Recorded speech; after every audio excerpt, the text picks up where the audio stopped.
Alrighty. Welcome to the Cool Lifting Podcast. Today, we got a topic that sits close to my heart. I like this topic. Yeah. Because this topic's also, it's harder to talk about with some people because there's so many juniors and sub-juniors. Yes. Yeah. But we'll be talking about how to survive in powerlifting as an open lifter. Yes. A rare breed. Yeah. And I wanted to preface this by saying, if you're watching this and you're younger, you can actually still take a lot away from this video because you should be developing a lot of these skills before you're in the open. Yes. If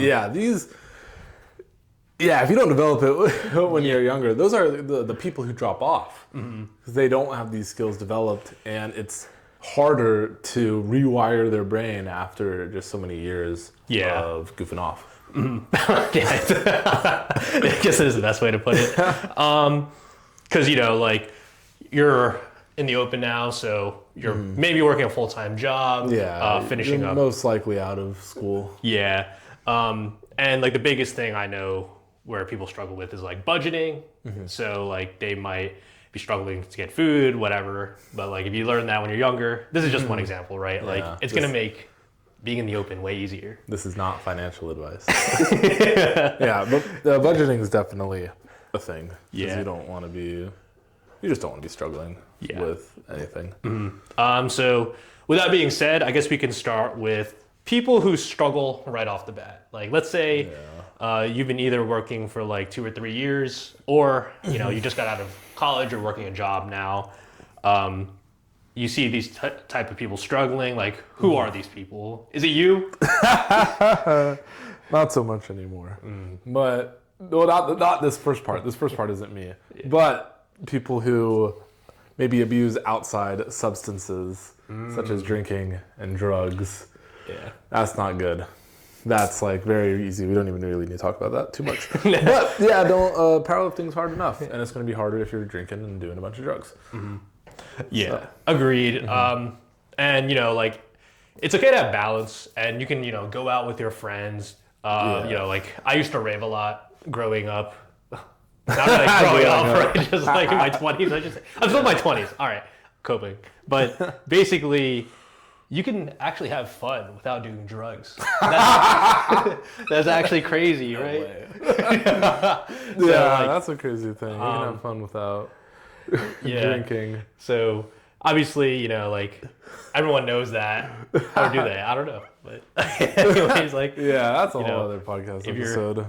But the next people who might tend to struggle are people who maybe are doing too many physical activities, which could be going to do powerlifting, and then also spending a lot of time trying to get good at pickleball or basketball, or really trying to hit huge PR mile run time, right?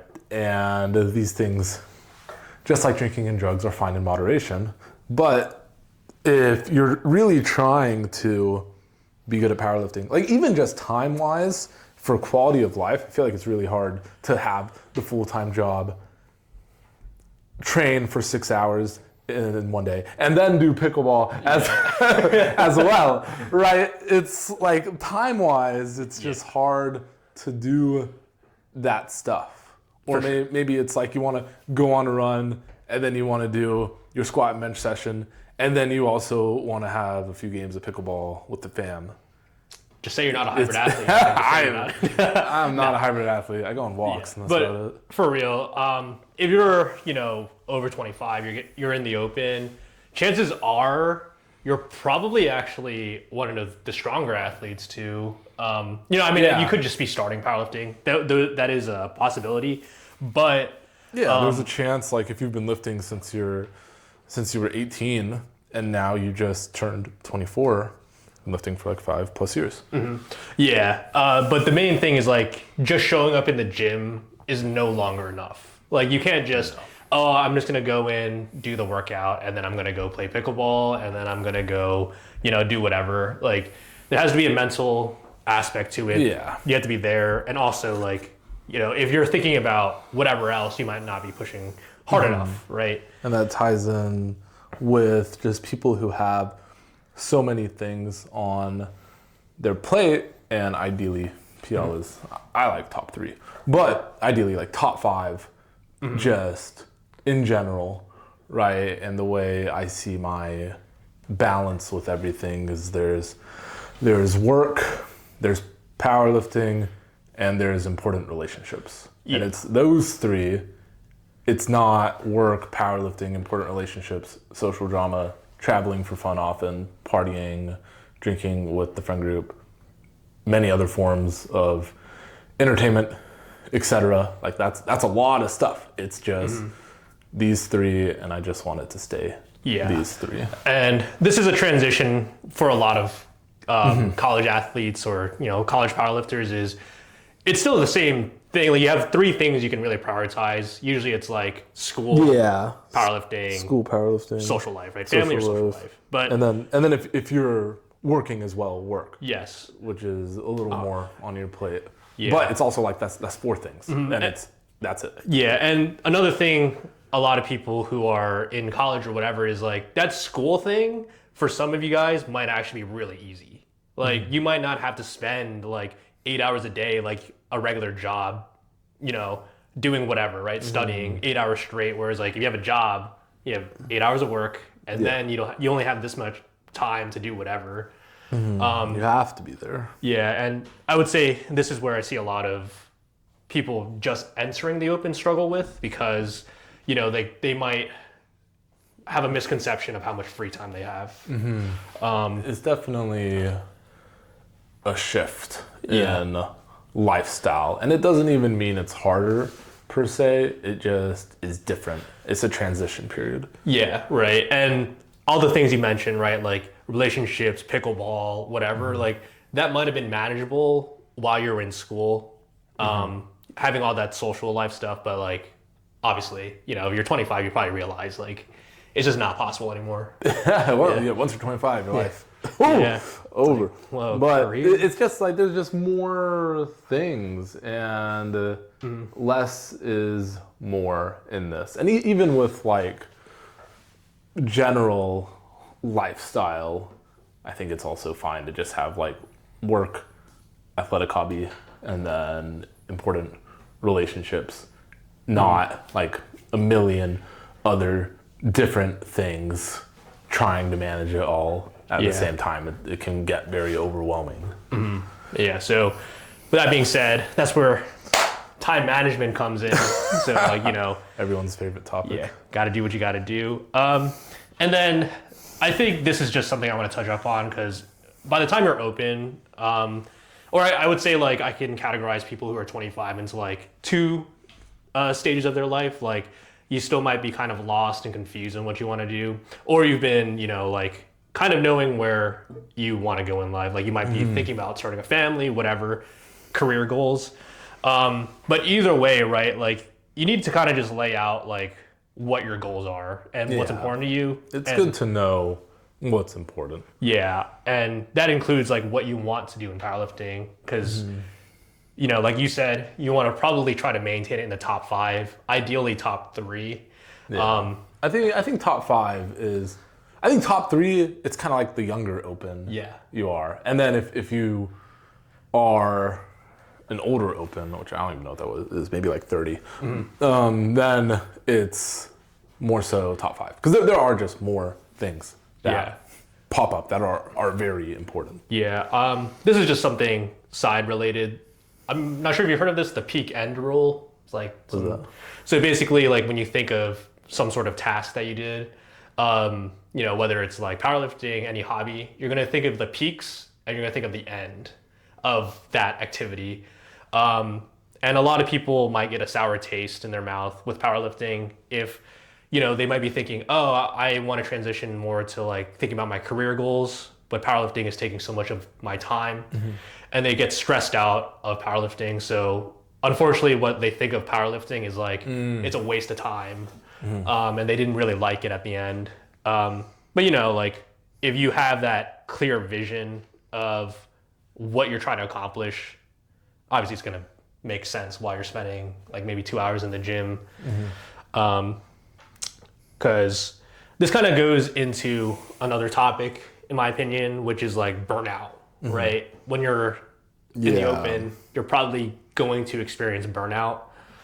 But it's kind of like a cause and effect, like a side effect of, you know, you're working now, you have more things going on, and now if you aren't extremely on top of things, then this powerlifting is going to take a hit. Yeah. And now it's like, wow, it's not as fun as it was in college. I'm feeling a little burnt out, and we don't want that. Yeah. Have you ever experienced burnout in powerlifting? No. No. Okay, yeah. And again, like going back to burnout, there's probably two main reasons why people burn out: plateauing or life goal switch, right? And there's been a few like athletes that I've seen who've made really good progress, even made like podium, but they quit powerlifting because their life goals shift. Yeah, and that's fine. That happens. So that's how you know, or sorry, that's how you're going to survive powerlifting and not really resent it. So after that, I think... Yeah, it's good to know what you want. Yeah. I guess now that we kind of got that covered, so... Yeah, just other people who may struggle with this. Yeah. You know, we've talked about this in past podcasts. Just open lifters who it isn't really a lifestyle for, and that might mean skipping meals, or it might mean just like let's say you have to wake up at 7 a.m. and you're going to bed at 3 a.m. What else is there? yeah, I would say that. Yeah. That's like the big one. Like, I mean, that stuff can add up fast. Not really getting any physical activity in the day. Yeah, it's like you might have been able to sleep, have a super late bedtime in college, but now that you need to be up early, those things go against each other. Yeah. I guess like another thing is relationships. Like if you have a significant other, and they're not a powerlifter and they're just always nagging at you saying like, why are you spending 5 hours watching Russa videos in the gym? Yeah, it's you know, it's okay not to date a powerlifter, but because that's most people. But it's you know, like I feel like it makes sense if the partner is like, hey, you're spending 5 hours in the gym. That's kind of a lot. Versus something like, hey, you're spending 90 minutes in the gym and nagging on you on that. Yeah. So, yeah, 5 hours in the gym. It might fly in college. Not as often as an open lifter. Yeah. Power hours is also kind of a lot. Yeah, agreed. I do that, but yeah, that's okay. And I think another thing too is, maybe it's just for me, like when you get older, you might have to do more social like obligations. Yeah, there's a little more social obligations that pop up. But it's kind of like in college, the social obligations aren't really as forced, but it's there's still a lot. Yeah. It's just like wanting to be part of it, or maybe it's like you still feel like you have to go, but in reality it's not like that necessary. But open lifter, maybe there's like weddings or I don't know, like dinners. Yeah. Where friends are in town and it's like they're only in town this weekend, but I have my week 4 on this weekend, so I don't really want to. Yeah, right. Yeah, I mean, obviously everyone watching this who's 25 up knows this, where, you know, your time is a lot more limited. So if you only see someone like once a week, you might want to prioritize that actually, right? Like, yeah. But, you know, like that goes back into where we started about time management skills. So yeah, and then also later on, people who have not filled out their frame earlier in their powerlifting career, you don't want to go through this transition period and not have your frame filled out, because that will just make things more awkward and make things a little harder. Yeah, and we talked about this the last episode too. You know, trying to be competitive, right? But then when you're in the open, good luck, I guess. Right? But that doesn't mean you can't be strong, and it doesn't mean you actually can't be competitive, right? But most people are probably going to be at their strongest when they're in the open. And that's just because they've been lifting for the longest. Yeah, right. And you don't want to be limiting yourself at your most competitive time. So, do you even know anyone really who's in open who's like definitely not filled out? I know like a small handful, but it's not as much compared to sub-junior or junior. No, for sure. I would say it's very small percentage now. Yeah, because what happens is they do poorly and then they quit. Yeah, because it's too much to deal with at that point. It's not gonna happen. Mm-hmm. Yeah, right. I was gonna say like most people like when they first reach open, they might start a little bit like under the weight class still, but then eventually they'll start filling out. Yeah, one thing too is like the average weight in America is like 200 pounds, and it's like that's just kind of how it is. People, it's a more sedentary lifestyle if you're working at a desk, and it's easy to get fat. True. Yeah. So it's like a real thing. So it's also, I don't even know where I'm trying to go. Where I'm trying to go is like even the average adult is not like. The average adult has their frame filled out either, with fat or right, muscle. like whether it's good or not. Yeah, whether it's good or not, they're heavy, and it's like even finding powerlifters under 200 pounds is, or younger powerlifters under 200 pounds is super common. Yeah. But finding an adult under 200 pounds is not as common. Yeah, and this kind of transitions to, I guess, people who might be struggling to still fill out their weight class, which is if you're, in the open, hopefully you are working in a career, you probably have access to more money now. So like getting in more meals is probably not going to be an issue for you if you have a full-time job with a salary. And if you have, more money, then you should maybe start considering getting supplements or extra help. So like what I mean is like if you're struggling to get 8 hours of sleep, it actually probably wouldn't hurt to maybe get like something to help you sleep, like a sleeping supplement. Yeah. Or if you don't have time to cook, you can get a meal plan service or pre-made meals from HEB, wherever. Yeah. And then other more niche things like massages, chiropractors, PT work, just to help you deal with some aches and pains is now opening for you. That door is now opened. Especially if you have insurance or even like if you're under 25, you might be on your parents' insurance. But let's say open lifter now and you're over 25 and your job has benefits, right? And then you have some nagging aches in powerlifting, you can take care of those maybe a little easier if you go to the PT.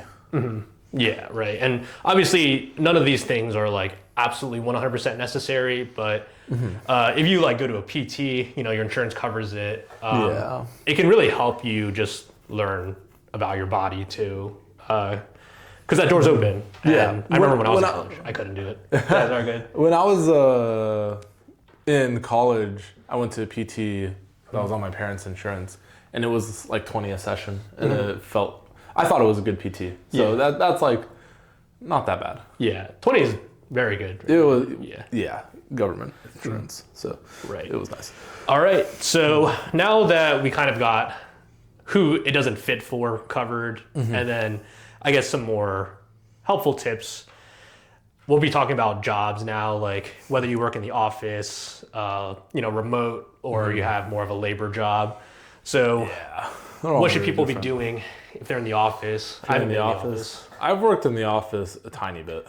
Yeah. And each time during the transition period, like let's say the transition period hypothetically would have taken like a month or something.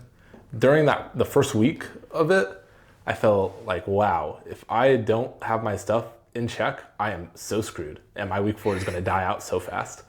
So I think meal prepping is very important for that. I think it's really a must because it's kind of like it's either that or you don't eat or you go out to eat.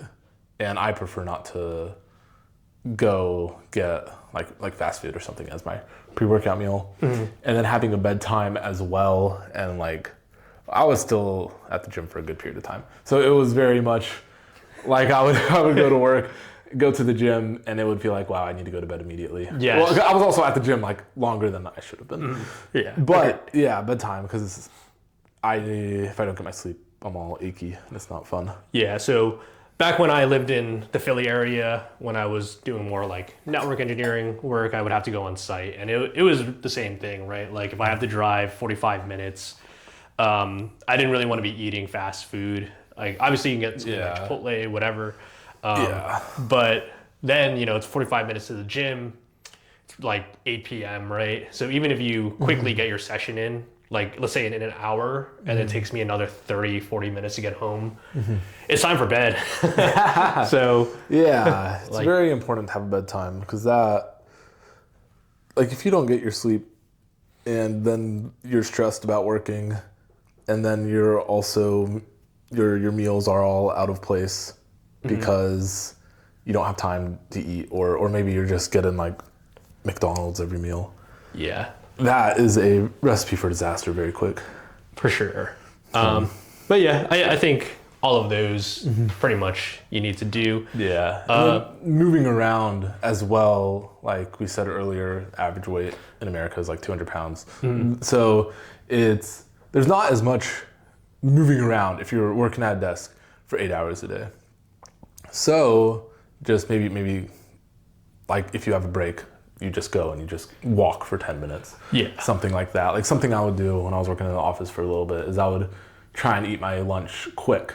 Like let's say I had like 30-minute lunch break, I would try and eat my lunch in 15 minutes, and then I'd try and walk the other 15 minutes because I was sitting the past 4 hours and I knew I'd pretty much be sitting the next 4 hours. Yeah.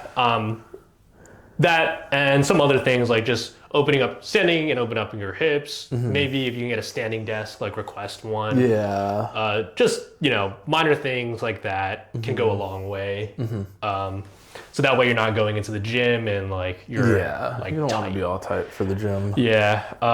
One thing I got for my car was I got this lumbar pillow, and that's been pretty nice. It was like $20, $30, and I feel a lot less stiff after getting out of the car.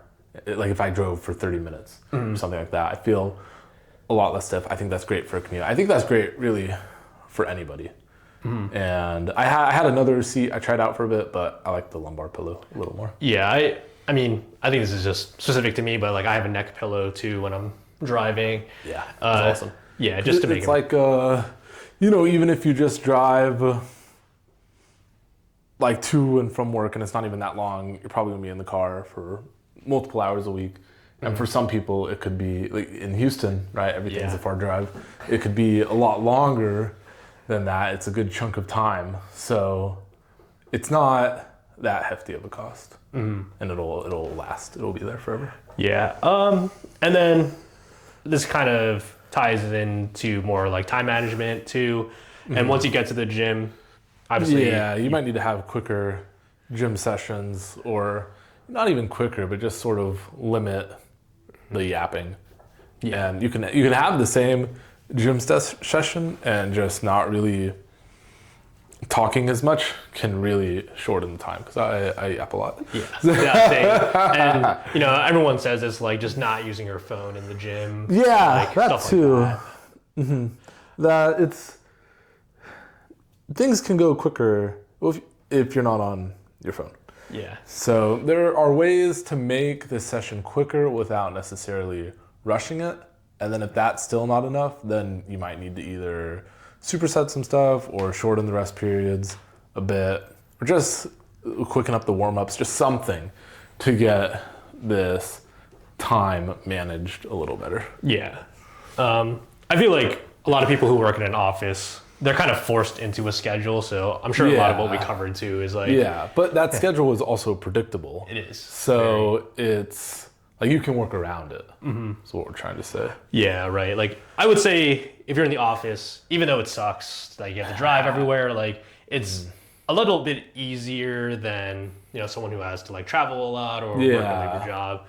Yeah, but it's easier than labor job. I guess we'll move on to the easiest, us, the remote. Yeah, remote's pretty nice. Not gonna lie, it's if you have a remote job and you're complaining about powerlifting, come on, bro. Like what? Yeah. Compared to all, like sure, there's times where it might be a little more stressful, but compared to something where it's like I could sleep in extra because there's no drive anymore, and I also don't have to be annoyed at traffic because there's no drive ananymore. It's pretty awesome. Yeah. So and this also opens up the door of like, you should be okay with going to any gym you want. You know? Like, it's like 40 minutes. Yeah, you know I commute a little longer to go to the gym, but it's also more justifiable for me because I'm working remote. It's not like I'm doing the commute to work and then the commute to the gym. Because when I was working in the office for a bit, it was like a 20-minute commute to work, which isn't bad. But there was a powerlifting gym in the area that was closer, but I didn't really know about it until later on. But I was still going to this gym in Katy, and that was like an hour drive. And so that was a learning curve. Because I was like, I don't really know what gym I would even switch to because there's not really any in the area. Well, that's what I thought. I didn't do enough research. But yeah, so I commute a little longer to go to my powerlifting gym because I don't have this work commute. But if it was different, if I was working in the office, it'd be a whole different story. Yeah. And I think this might be more specific to me, or I guess people who work in like tech, where when I was I work remote, and then when I would drive to the gym, even if it's like 30 plus minutes. You used to commute. Yeah. Now it's better for you. Yeah. But I could use that time to just wind down. Like, in the office, I feel like it's a little bit different because it's already stressful to get there. And then if you have a stressful day, your time is a lot more limited. So you're a little bit more stressed overall because like the time constraint is a little bit shorter. So if I'm working remote, like, it's not as bad in my opinion. Remote is nowhere near as bad. That's for sure. It's kind of like the high lift. Yeah. And this opens the door to all of the tools of staying mobile, in my opinion. Like you can have a standing desk, you can have like a walking pad. That's what helped me a lot.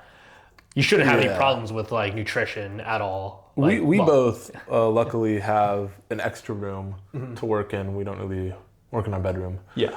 But even if that's not the case and you had to work, if I had to work in my bedroom, I could still fit a standing desk in there. I'll just clean it up some. Yeah. And then it's all good. But with me with remote, since there's less outside factors, well, this is both for the office and remote, but it's very important to get ahead on your work so you don't have to be stressed by that. And you don't have to, like if you get behind, that's unnecessary added stress to powerlifting. And it's like some stress will pop up, right? But if it's preventable like this and it's like, hey, man, if I just got ahead, I would have been fine. Just get ahead. Yeah, right. Obviously, especially if you're doing project-based work, you have the option to get ahead. With me, I was doing more like, I guess, day-to-day tasks. So it was a little bit harder to get ahead. Yeah, you were on call. We can talk about on call for a little bit if you want, because I'm not really on call. Right, so that was probably the downside of working remote. So when I worked in IT, you had to be on call. Well, you also might have to be on call when you're a software engineer. But, just bring your laptop to the gym, obviously. You might have to like leave your training session and then, come back. So what I would do is, at least prioritize the top set. So that way I'm not really worried about, I didn't get whatever I needed to.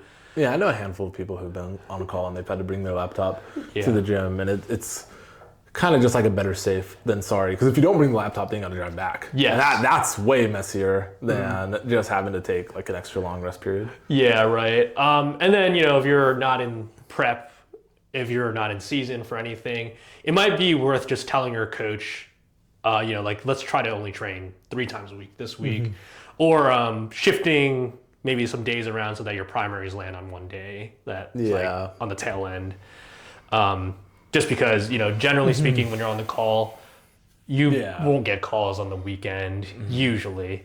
Maybe it's like maybe Monday has more on-call stuff, something like that. Yeah. Right. Well, yeah, weekends are something to definitely take note of as an open lifter. Yeah. When Monday through Friday, we already know there's going to be some stuff going on with work, but when Saturday and Sunday might be a little more chill. Or maybe you have a completely different schedule, but it's like Wednesday and Saturday are your easy days. For sure. Those are the main things. I think the main thing with being on call too is you might lose on some sleep. That was the thing that I hated the most, is when I would get a call at like 3 a.m. and then it would just throw off my sleep entirely. Did you have to have your phone ringer on? I did. 'Cause mine's like... mine's like always... There's been times where, I slept right through that alarm where I was like, oops. But yeah, like that was the worst of it. Like I didn't really mind if I had to leave, go on my laptop and come back in the gym. Just because when I'm on call, I usually schedule my life around not doing anything. Like I don't plan any events with my friends or, stuff like that, just because I don't want to be, at a dinner and then leaving. So I would mostly just be focusing on the gym and then work. So that part wasn't bad, right? But it was definitely, if I got woken up at 3 a.m., that's when my training was annoying. Yeah. When I don't get my sleep, I just want the day to be over. Yes. I want to start over. Just give me the next day. Hurry up. But with remote as well, very important to keep a water bottle with you. That also is with the office, right? Because it's very easy just to sit at this desk and not eat or drink anything if you're just typing away at the computer. Yeah, right. And for me, I have a walking pad, but basically the way that I would have my day set up is I would wake up and just go to my laptop, but I would be sitting in the morning because I'm just lazy in the morning, to be completely honest. But then when lunch started, I would obviously, have to stand and get my lunch. But then after I ate it, I would be walking the rest of the day at like a very low speed. That way I would maybe do like 1.5 miles per hour, but it would be enough where like I didn't have to spend so much time on the treadmill or just walking after my workout. It'll make a difference. Yeah. I've definitely had things like post-college. It was a transition period for me, and I just wasn't moving around. And then squat and deadlift start feeling way worse. Yeah. And I'm like, wow, this is not fun. Yeah. All right. Yeah, stay away from being sedentary. There's some stat that came out, source Instagram, that said something like 7,000 steps a day is enough to offset the sedentary lifestyle. Yeah. And I think 7,000 is kind of just the minimum. Yeah. It's really just like 2 to 3 walks and then going to the gym. So like walk in the morning, walk at lunch, gym, and then walk after the gym, something like that. Right. So something else I feel like I actually forgot to mention, because you brought up on call, and it's maybe just wearing like blue light glasses or just using like blue lights filters for your just devices. Just because, like if you're even just working at home, you might have to come back home and maybe finish up a project or whatever. But like you don't want to be like for the sleep? Yeah, right. Yeah. I have that auto filter turn on after like 9 o'clock or 8:30, something like that on like my phone and computer. Flux or whatever. Yeah, it's built in a lot of stuff. That's a good thing to have as well, because I don't think that stuff is good for you. Yeah, listening it at night. All right. Did you want to talk about anything else about remote workers? Wait. Yeah, for remote workers, I can go here and then do this. But for remote, one thing that's super easy to do as a software dev is to lay in bed all day. Yeah, try to have another room you can do your work in, even if it's the kitchen or something. But just something else, because it's very easy to lay in bed all day, and that's worse than sitting in a desk for 8 hours. Right. laying in bed for 8 hours and then trying to sumo deadlift after that. Not the best. Yeah. Also, another underrated thing too, if we're talking about like purchasing things, is getting a task chair or a really nice office chair. Yeah, office chair is good. There was one chair I wanted to get that cost a little more, but I was too big for it. Oh, wow. Yeah, it was... Just flexed on us. The little back support, it kind of tapered in, and then like this chair, no one can really see it, but my shoulder is comfortable here, but this thing would be more inward. Yeah. And it hit right on my shoulder. But get it, bro. You paid $400. I like that chair a lot. Yeah, and now the chair I have is I used to have a really, really bad chair. Now I just have like an chair. But it's better than whatever I had before. But yeah, getting a chair, I mean like even the really expensive chairs have, because I was doing research on it, it's like they have like a 12-year warranty. Yes. So it's like you'll have it for a long time. You'll still get your money's worth. Yeah. So the chair is actually the thing that I don't really have. And office chairs, you can get used, like Herman Miller. Yeah, I need to get something that's just like 100 or something, like nothing too crazy. I just need something later on. But that's right. Yeah, but the standing desk, comfy chair, walking pad is like $450 on the low end for all of that. This stuff's a lot. This stuff is affordable. Yeah, like if you're budget conscious, you could definitely make it work. It might take you some time. And it'll last you too. That's the thing. I have a standing desk and walking pad. Yeah. How long have you had your walking pad? So this is. I think you use yours more than mine. It's gifted from my roommates, so I've had it for like 2 years. Okay. But yeah, no, it's great. I guess like the only thing is like the speed's a little bit weird. It's a little more narrow. It is. I'm too big for it. Yeah. I actually had that problem too. Yeah, I like real treadmill more, but it's a lot better than nothing. And getting a real treadmill is either takes up too much space or that one's a little more expensive. Than this. But I see these on Facebook Marketplace for under 100. Yeah, I was gonna say I think this one was 100, but mine was there's some I want to say that are 100. Mine was 200. My standing desk was like 150. Yeah, but like I feel like both those have lasted. They've been fine so far. I was gonna say you mentioned like the chairs. I used to have a chair that like tilted like this, and I remember like sitting it for years, but it would make my lower back hurt because my hips were a little bit uneven. I have this one friend who works as a software dev for Amazon. He gets paid a good amount. And he got like this $2,000 chair. And I was asking him about it. I was just like, bro, how is that chair? Like I remember you telling me you had a super nice chair. How is it? He doesn't work out or he doesn't like powerlift or anything like that. But he told me I just lay in bed all day when I could. He doesn't use it. He's like, yeah, I should use it. I just lay in bed all day. I'm like, yeah, he's laying in bed all day right next to a $2,000 chair. His chair is more expensive than his bed, probably. That's crazy. That's more expensive than his computer. Yeah, but yeah, chair is worth the investment. Yeah, right. And another thing that a lot of people do when they work from home is it's easier to like self-isolate yourself too. You might be someone who actually just goes to the gym. If I didn't powerlift, it would be really easy for me not to talk to anybody. Yeah, right. Ever.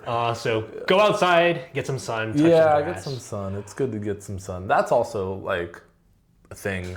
Not a lot of people get their sunlight. And I go outside and I was trying to research, I don't remember the exact numbers, but I was trying to research like how much vitamin D will this walk give me, or if I go on like 3 of these walks. And it was like nowhere near enough to what the amount of vitamin D I actually needed. Yeah, right. I was like, crap, I am not outside long enough. But that's just a common thing in modern day society. Yeah, right. Like I definitely feel that in the winter. Definitely got to supplement that. Was there anything else you wanted to cover with people who work remote, or should we move on to people who like might just travel. I'd say one last thing about the setup is if you have a comfier setup with the chair, the desk, standing desk, and all that, it'll be easier to get your work done as well because you'll just be a little more comfortable. You'll just be a little more relaxed, and that kind of ties in with a little more lifestyle than powerlifting, but it does help with powerlifting. Yeah, no, I agree with that because like I remember when I first started working my remote job, I was definitely like sitting at a desk, working, standing at a desk, and then eventually like it got to the point where I was just laying in bed. Yeah, I'll just lay in Teams. bed. Yeah, So that's but like when I lay in bed, I'd be lazy with the work as well, and so I wouldn't get caught up, and then I'd be all tight from laying in bed. So my work would suffer and my powerlifting would suffer. That's terrible. Yeah, I think Christian brought this up. Mouse Mover Monday. That was definitely a thing for me. I don't. They don't track me like that. So. No, right. But yeah. But that's the thing. Okay. But yeah. But one thing too with some jobs, maybe if you're working in the office or if you're working remote, travel does come up. And that's something that needs to get planned out. Yeah, right. And we touched up on this before, but you might have to talk with your coach of either training in a different microcycle, like having all the primaries on one day when you know you're home. Yeah. Or, like switching to 3 times a week.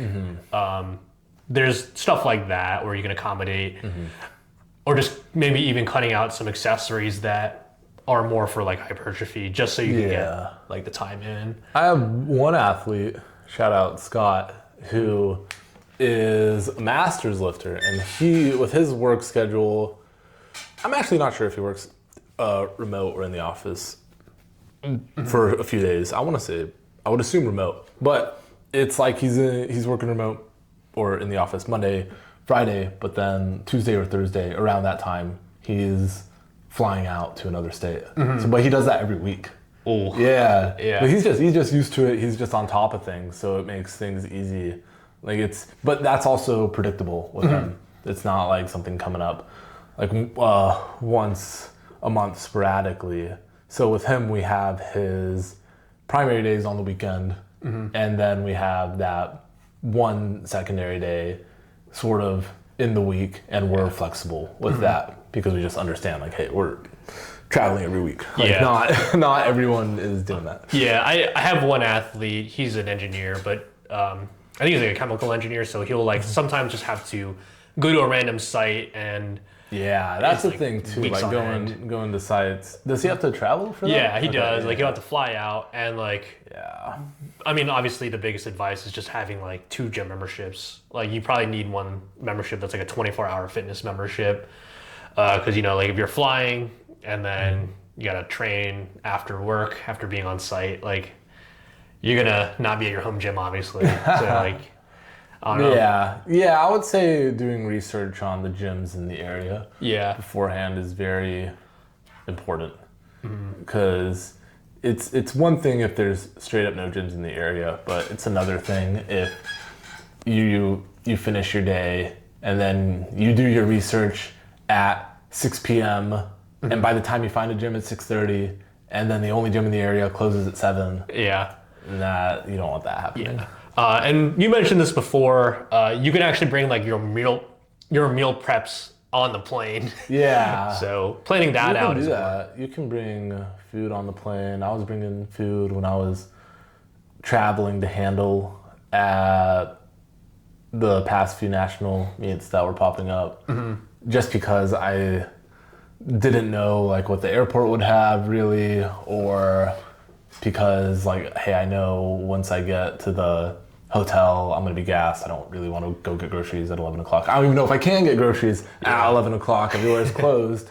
So I just brought some food, and that made the trip way easier. And it was also just some protein, right? Because it's if you really are completely unprepared, it's very unlikely you're gonna get your protein in. I just want to bring that up because like in this scenario where like someone might not know the gym and then they didn't bring their meal prep or they just don't have any food, they might have to like drive somewhere to get food and then drive to like after researching a gym, they have to drive to a gym. Yeah, and then by then it's 9 o'clock. Yeah. And maybe, you know, maybe the gym's open and you're good, but maybe you're getting back to your hotel room super late now and you're not getting your sleep, and then not getting the sleep plus the travel. It's just weird. Yeah. So it's mainly just a lot of being prepared. And it's better to be over-prepared than under-prepared. And like that's the theme of this, right? Like preparation when you're older is definitely the key here. Okay, so what about a job that's more like blue collar or, you know, more labor intensive, like you're a nurse or something? Yeah, that's true. Nurse is pretty intense.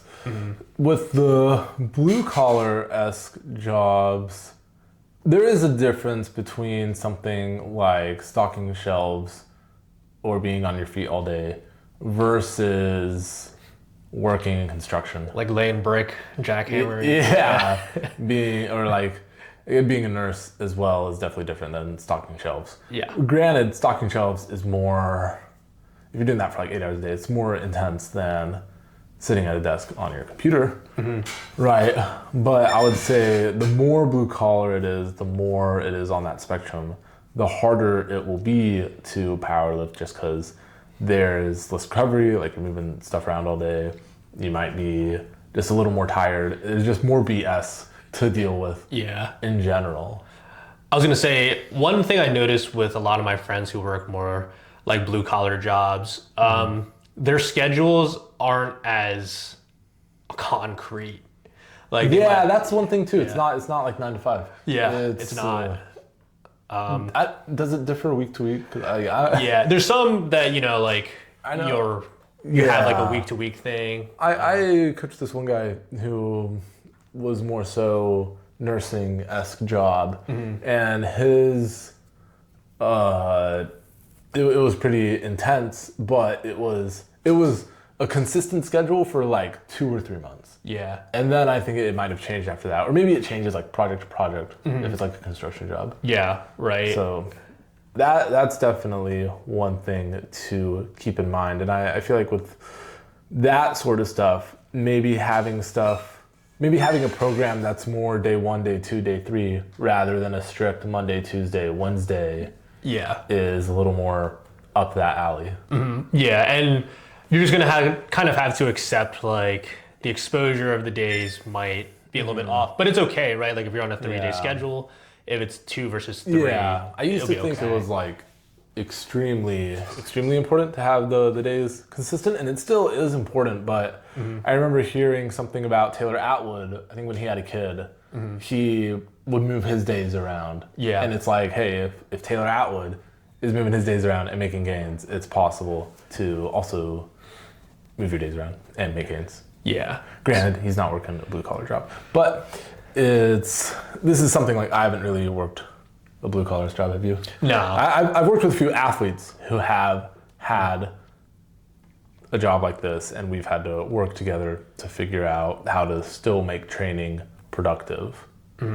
Yeah, I have a lot of athletes who work more blue collar type jobs, and you know, a lot of it is so like the same thing. It's like the meals, the sleep. Yeah, those are like the meals, meals, big the things. sleep. It's like the meals and sleep are easy with the remote, and if you prepare, they're fine. They're easy for the office. But if you don't prepare, they're like medium. And then with the blue collar, it's hard. Yeah, right. Because meal prepping after, you know, a really labor intensive thing is like a monumental task. So, I feel like that really comes down to managing expectations. Because if you're working projects, hopefully you can land on a project that you know will be a little bit easier on your body. And then maybe if you're thinking about competing, you could set up your training during that time. You know, like if you're working like HVAC or something, I'm sure it's probably busier in the summer when people need it. That's a very good point as well. That's very interesting. Yeah. Right. But yeah. Some of these jobs are a little more seasonal. Right. One thing I told this one athlete I worked with was he was working at HEB, and he was stocking shelves all day. I think he was like moving boxes around all day too. And they saw he was a little more jacked, so they were like, "Hey, bro, you're moving all this around." He got one of those back support belts that you see every now and then in maybe a construction-esque job, and that helped him be less fried. Yeah, for sure. He didn't like wearing it because it was a little weird to wear at HEB, but he was like, yeah, this definitely is helping. This is better. No, think about the gains. You need it. You need it. Yeah, that's exactly what I told him. I was like, bro, we need these gains. Yeah, it's the same thing as like getting a chair, like a really expensive office chair, right? Like it's for the gains. It's for the gains. So it's justifiable. Yeah. And then I mentioned this before, but like the eating, that's where a lot of people struggle with because meal prepping's harder. Yeah. So like you will have to eat more though. Or it's maybe in the what we were saying, average American being 200 pounds. It's a lot of eating out, and that's kind of the direction life goes in a way if there's not really any meal prepping. Because if you don't meal prep, it does take time. And I have started to, barely started to, but now I'm somewhat meal prepping. I'm really just cooking my meat and putting that in a container. Because after I get home from the gym, it's just time-wise, it takes up time to cook and then clean and then do all that. I was gonna say this is more in the general fitness space, but it was a video that I'm still thinking about making where you can sous vide things if you're familiar with that. What is that? That's where there's a special device where you can vacuum seal any protein, but this sous vide thing will heat up water to a certain temperature, and you can just cook the meat in the vacuum seal. Okay, I think I know what you're talking about. Yeah, right. And it's a lot easier to prep tons of protein that way. Yeah, you can get stuff like a rice cooker is good, or a slow cooker, stuff like that to help with the meal prep. Yeah, because whether you're working office, remote, you work blue collar, you probably want to start cooking meals in under 30 minutes or whatever. Yeah, it's cheaper, it's better for you, it's more nutritious. Yeah. Yeah.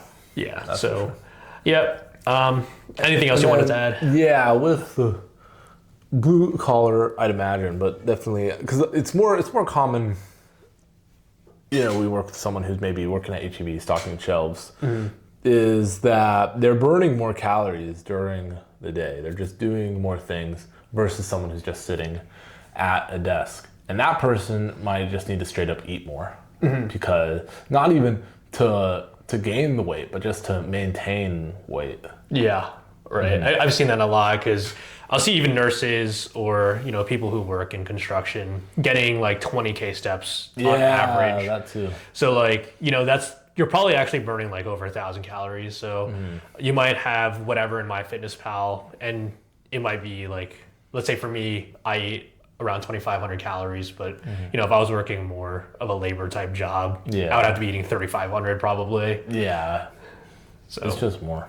And then another thing too is when you're in the open, you might be, or before you've worked more blue collar type job, you might have been competing 2 or 3 times a year. Yeah.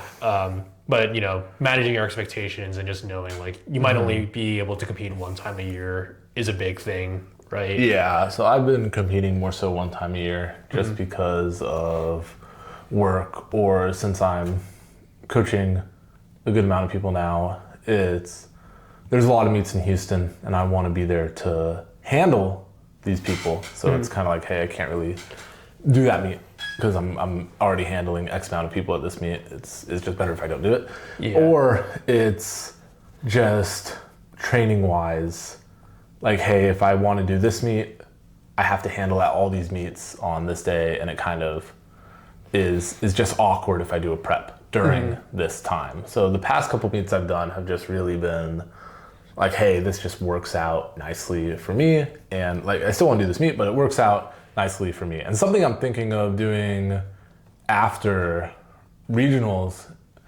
is changing my split a little bit to, because whenever I have to handle and then I have to deadlift after, I'm pretty tired. Yeah, so I can handle benching after, but I'm thinking of changing my days a tiny bit. It'd still be similar days of exposure. Yeah, but shifting some things around just to make it a little easier on the Saturdays, because after regionals I have to handle it a good amount for the rest of the year. I was gonna say that's like a big thing with my open lifters is like the work stress or whatever. Like sometimes you might need to train on like Sunday when you might not have much to do. Or like funny enough, like Friday might be the perfect day for them, or not right, or like Saturday might be the perfect day for them just because there's no work on Saturday if they have that Monday through Friday split.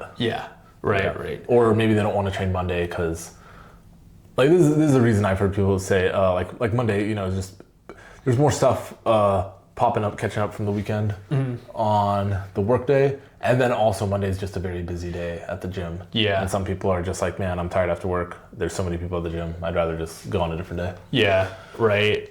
That was something I did for a tiny bit during college because everyone was just squatting and benching on Monday. I was like, I don't want to be a part of that. Yeah, I did that too. I used to have a little bit. I switched my primary bench to Friday when it was a Saturday just because like I was getting tired of fighting for a rack. But then like when it was prep, we switched it back to Saturday, just shifted everything forward again. Yeah, and you can be very smart about these changes and still make gains. Yeah, for sure. Like that's probably, I guess, not super limiting you in terms of your overall training. But what is staying in the wrong weight class, as we always talk about. This is just like do or die as an open lifter. And like half the reason I went up to 100 was because I gained like 10 pounds. Yeah. Like just I get like not moving around as much in college or something like that. And I was like, well, I don't really want to cut for this meet, and I'm already kind of tall for 90. So here we go. And then I gained another 10 pounds. I'm like, all right, sweet. Let's commit to 100. Yeah. Let's do it. Also, I think like the natural progression of how much muscle you gain in a year, if you're training hard, right? Like you probably will start transitioning to the weight class by the time you're 25. Yeah, it's like you can't really have as much muscle as like your body will allow if you're restricting yourself. Yeah. Like people on steroids, there's not a lot of people who are on gear who are a 67 or a 75 or even an 82 because they take the steroids and then they just get so jacked and now their body weight is higher. Yeah. Because they just have more muscle. And I think it also works on the opposite end. If, you know, you're really still into powerlifting and you're like more on the overweight side, you're now more competitive. Like you probably want to cut down to like keep maintaining the competitiveness, right? Because like if you're 25 and you're like, you know, over 30% body fat, like you can't really go up anymore, right? Like it only gets easier to get hefty after like college and after being an open lifter. Yeah. Like it's not, it's easy to gain weight. That's why a lot of people, that's why there's the quote unquote obesity epidemic in America. Like it's really easy after, like, and maybe some juniors are listening to this and they're like, nah, no way. Yeah. But just wait till you're like 30 years old or something. Something's gonna happen. Right. And being like way over your weight class or just like your body limit, like it's gonna be a lot more wear and tear on your joints because you're older now, unfortunately. But you know, like obviously getting to the right weight class, whether you have to go up by eating more or getting down, like you got to do it. Yeah. Then one thing too, maybe like for me, I commute a little further for the powerlifting gym because I don't have a commute for work. So in a way, it's kind of like I have a medium commute for work and then a medium commute to the gym. Instead of that, I just have a long commute to the gym. But if you're commuting to work, maybe you're going to a gym that's closer to you, even if it's not a powerlifting gym. Or something like having two memberships where like on the weekend you go to the powerlifting gym, but during the weekday you go to the commercial-esque local gym. Yeah, great time management thing. That's what I used to do all the time. There's a Fitness Connection and then there's an LA Fitness, literally walking distance from my house. And you know, if I had some sort of other obligation I needed to go to, I could just do a secondary day there. it's not a big deal. But then the primary day, I'm definitely going to the powerlifting gym. And it makes the training fun if you go in the days where you get to lift heavy with your friends there. And one thing too about like cutting for a weight class is cutting for a weight class is a lot more work when you have a job and other life things and just family going on. Like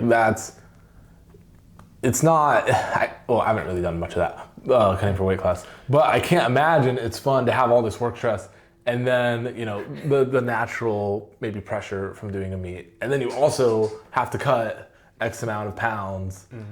Yeah, it's not fun. Screw that.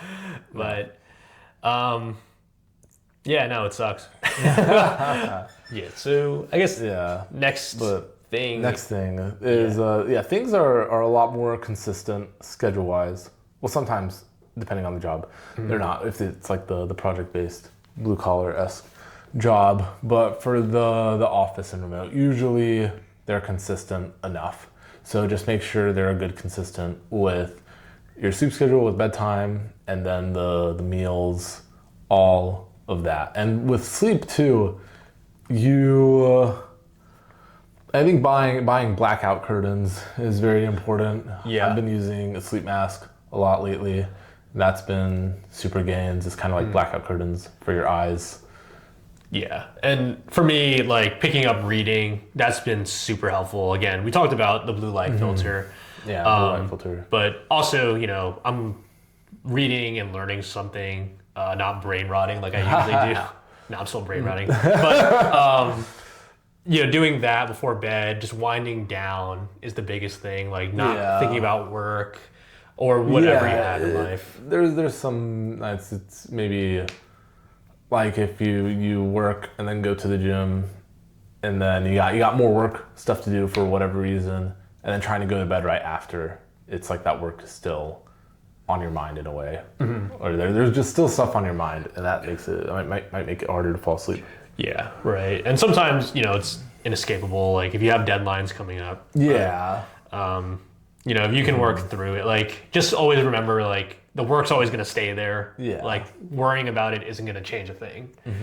So it's very important to just do your best with the work, so you can be good in powerlifting. Yeah. That's the important thing. Yeah. And this kind of leads us to the next point we have, which is like try to be quick during your sessions, but like don't rush it. Like don't just try to do all your accessories as fast as you can. Like still train them hard, be intentional, just time your rest periods. And same with the primary lifts, right? Like a lot of people might take like 10, 15 minute breaks between sets. You probably don't need that. Yeah, there's a huge difference between being quick and rushing. And rushing is really, really messy. And like someone who's quick looks very focused and they look very determined to do their lifts. And then someone who's rushing looks like an absolute mess. And it's very obvious to tell which is which. Yeah, right. Like you're not focusing on any of your cues, techniques like thrown out the window. Yeah. Something I see too is like get bad fast. People doing 2 lifts at the same time. Oh, 2 lifts at the same time. That's terrible. Not good. Yeah, I don't like that one. Yeah. All right. Yeah, and then we talked a little bit about this earlier, but maybe just changing your split to better match your lifestyle. Maybe you have to lift on Sunday since you're free that day. Most people, Sunday is like a free day for them. Or maybe you go 4 days a week instead of 5. And if you're super busy, like we said, the 3-day-a-week thing, maybe it's like 3 days a week and an accessory day that's super quick, so you can still get in some accessories, something like that. Yeah. Another thing I want to add on top of this, like if you're not in season for like a meet or anything, you could try like cutting back on some of the sets of your accessories too, just to save a little bit of time. Yeah. Like if you're training them hard enough, like let's say you have 3 sets of something like tricep extensions. You can try just doing 2 if you're pushing them appropriately. You still might get a lot of gains out of them. I mean, if you're more an advanced lifter, you might need that volume. But like just cutting the fat on some of your accessories can, it could save you maybe like 5 more minutes, and that time stacks up. But it really does stack up.